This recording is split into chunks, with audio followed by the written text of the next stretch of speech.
How we doing good today, guys? Good, thank you. Cheers. Cheers. To all my Englishmen.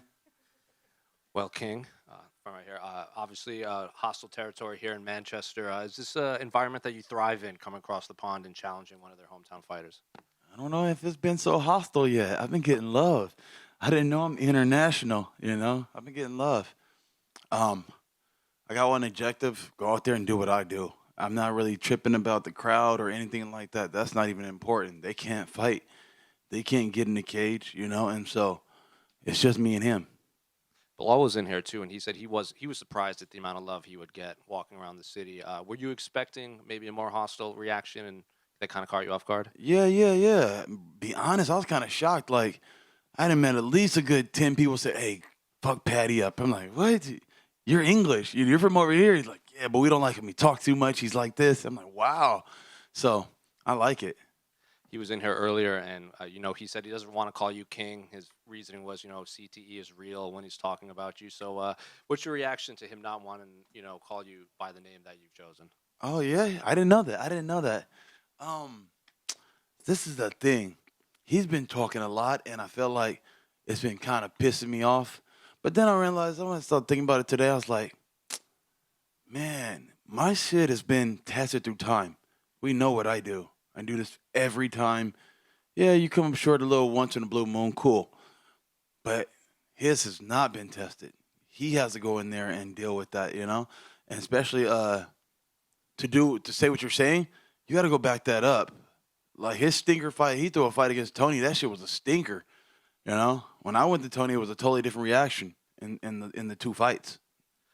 You said that he's been talking about you, but he brought up a video from, I think, a couple of years ago, and he said that you started this by videotaping him and saying stuff, and you're the first person to bring him up. So, in your mind, where did this actually start? He's correct. The thing is, the kid was getting a little too brash, Like, I'm a humble guy. I believe in being humble. For some reason, he keeps kind of calling me the cocky guy. He's a cocky fucker.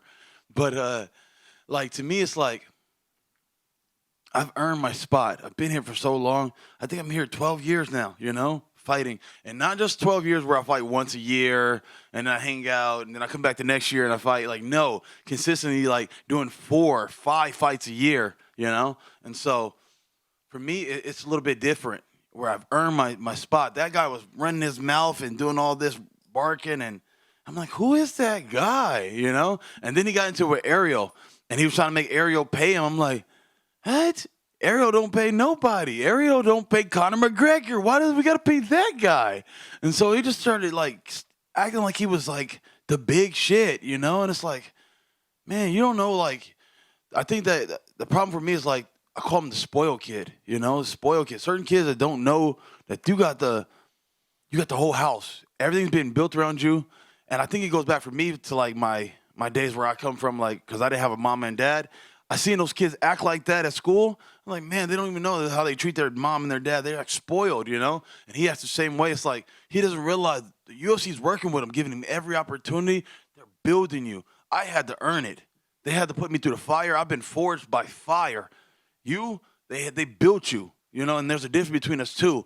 And so I don't want to talk too much.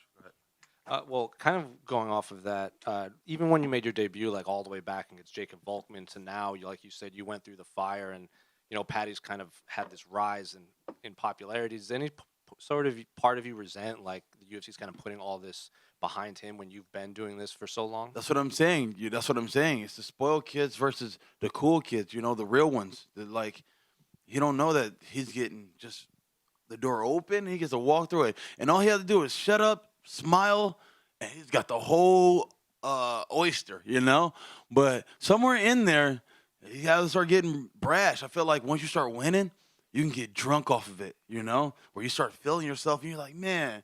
And he starts talking shit. He's feeling himself, like, yeah. But somebody hasn't popped that bubble yet, Nobody's burst your bubble and let you know, like, that's a false reality. So he came over here to my side of it. I'm like, oh, there he is. That's that guy's been talking shit. So he said I was scared to go up to him or something. First of all, I was with my girl, and I noticed he was with his girl. And the girl I was with, she's a gangster. She would have jumped in the fight with me and probably try to beat his girlfriend up or something like that. So it's like, I just knew the situation what it was going to be. I was like, nah, it's probably not a good idea. I'm just going to pick at him and just go, hey, Paddy, you know? And I was telling my guys to tag him in something to let him know I'm on his scent, you know? It wasn't nothing like, oh, my God, I'm going to pick it. I need to fight him right now or nothing like that. I'm just being funny. But ever since that was the first time, and so I started it, yeah. In terms of the actual fight, he's been on record saying, you know, let's see if he has the balls to grapple me, and there's levels to this shit. So how do you see this fight playing out? I was telling him if he wants to grapple, bro, there's grappling matches. You know, there's a thing called Grappler Quest and all that. We came to see a fight. And I don't know about them, but I know the Englishmen want to see a fight. You know, they want to see somebody go out there and throw those knuckles.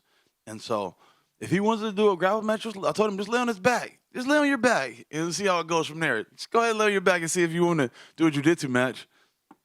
I came to fight. And don't think I'm scared of the ground. Look at our 2 fights. I tapped Tony out. He couldn't even tap him.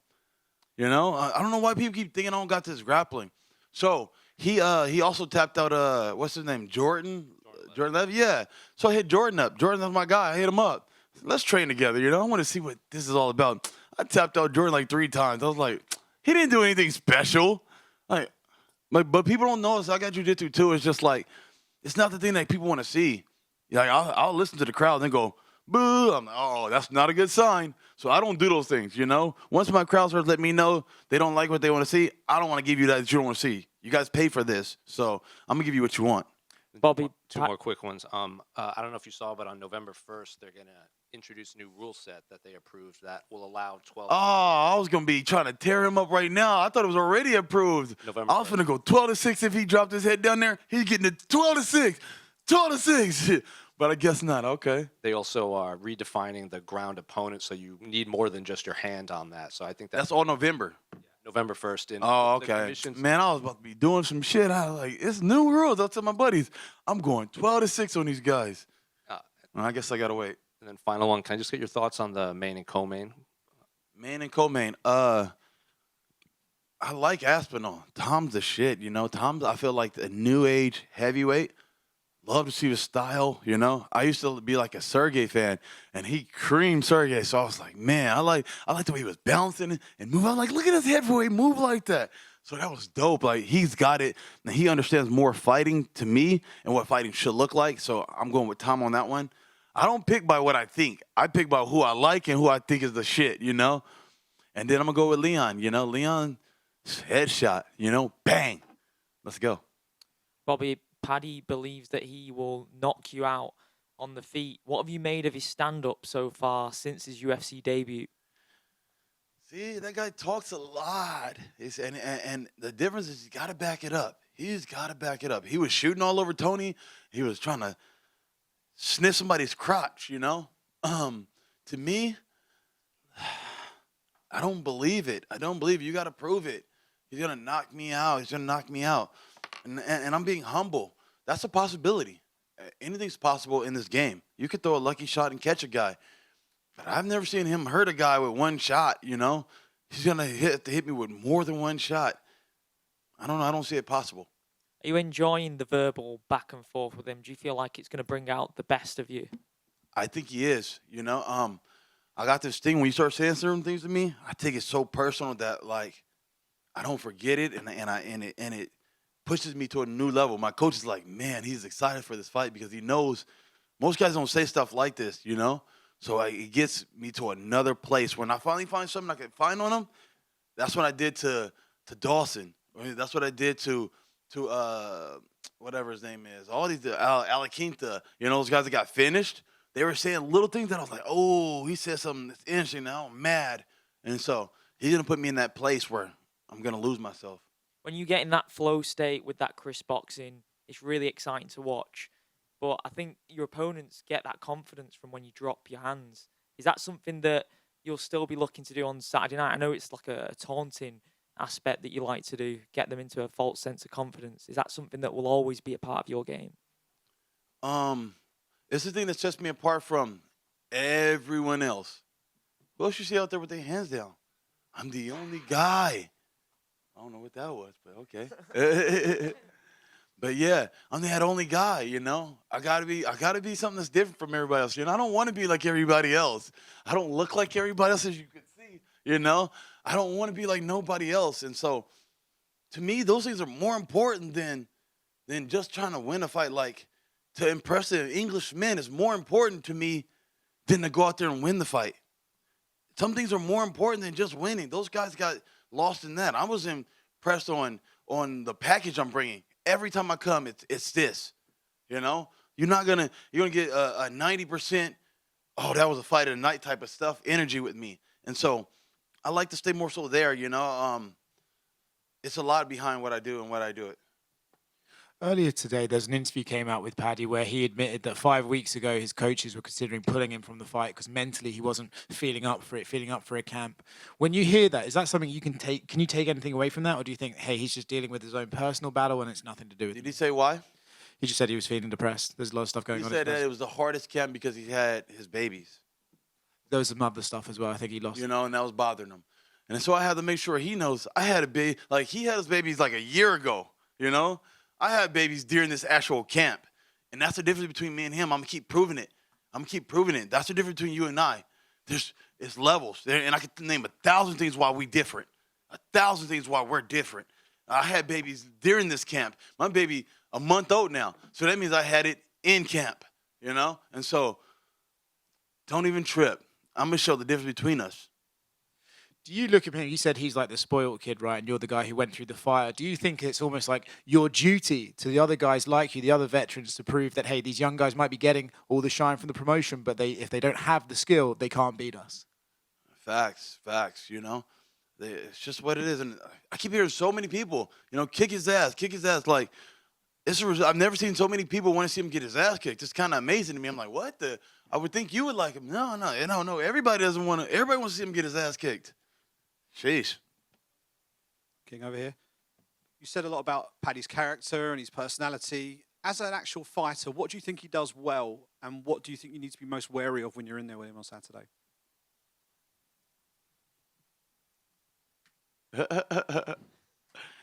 This would be I'm not trying to be an asshole or anything like that, because this is going to sound wild, but I want to say nothing. But, like, I'm not trying to discredit him like that either, okay? I'm not trying to be like him and talk a bunch of shit and put the man down. I'm saying he's not bad at nothing, okay?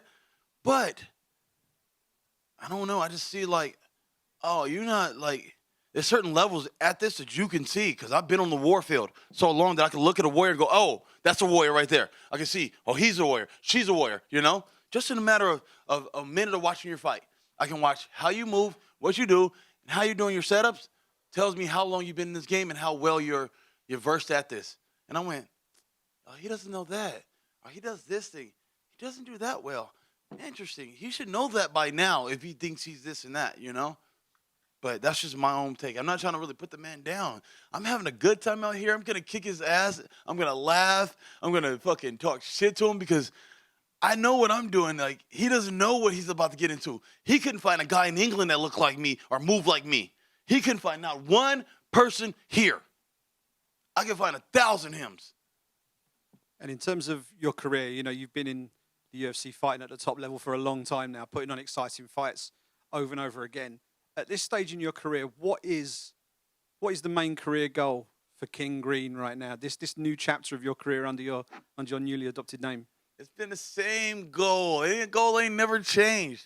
Get some money, you know? Get some money and get a lot of it. But really, like I got 3 houses right now. I got an apartment complex.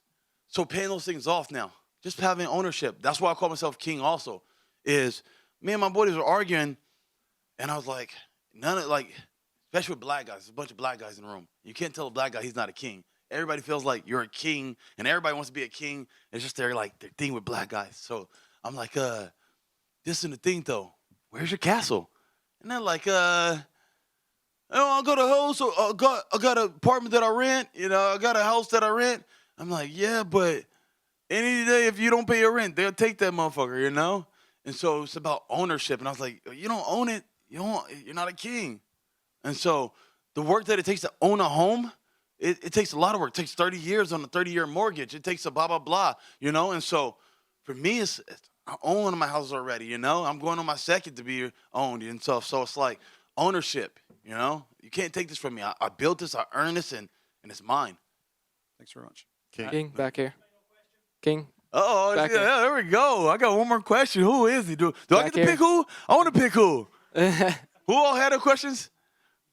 I like the guy with the red hair. I got to give it to the guy with the red. Oh, man, no. We got to give it to my boy over here. We got to give it to my boy. Go ahead. Got to give you some love. Right. Obviously, you're no stranger to Arman and Islam, so I just wanted your thoughts on how you think that fight's going to go down. Oh, I don't like your question. Never mind. Let's go here. Let's go here. I got to shake it up a little bit. Let's shake it up. We've seen Paddy with the orange shorts. When are you getting your custom shorts? Oh, you know how to piss me off. See? You know how to piss me off. That's why I'm kicking his ass a little bit more. That's what I'm talking about, the spoiled kids. I've worked so hard for this fucking company. I took so many fights on short notice, broken hand, this and that. Threw the company on my back 1,000 times. Fought a guy, had to come back fight Islam 10 days later. I've done the most for this fucking company to get my shorts. But this guy just gets to come here and walk in and get them. It's like, wow, okay. That's what I'm talking about, that spoiled shit. All he had to do was say, hey, I want my shorts. They give me shorts. So now I'm going to kick his ass for that reason. I'm kicking his ass for that. And that's it. Let's go.